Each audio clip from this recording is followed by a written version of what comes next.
Rock Creek Trail in Little Rock is one of several parks devastated by last year's tornadoes. Today, folks finally celebrated its reopening, but as THV11's Carter Thweet shows us, this event was much more than that.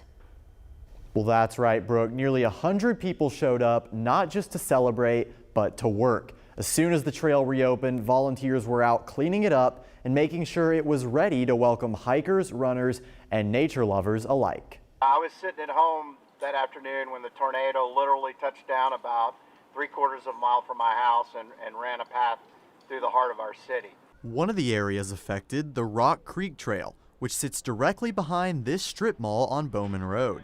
Officials say over 1,200 trees spanning 20 acres of the trail were uprooted. This was a wooded environment. That's why it took us a little bit longer to plant it.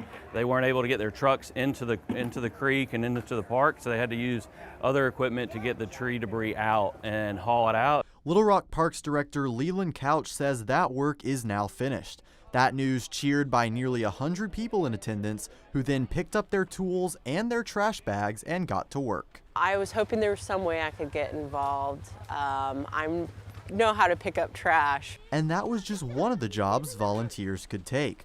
Others cut back vegetation and tamed invasive species on the trail.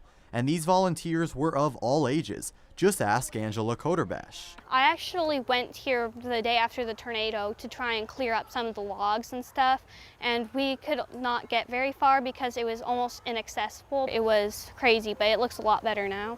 Indeed it does, and for Couch, that makes this day extra special. One of my favorite trails, one of my first trails that I've ever experienced with Little Rock Parks and Recreation.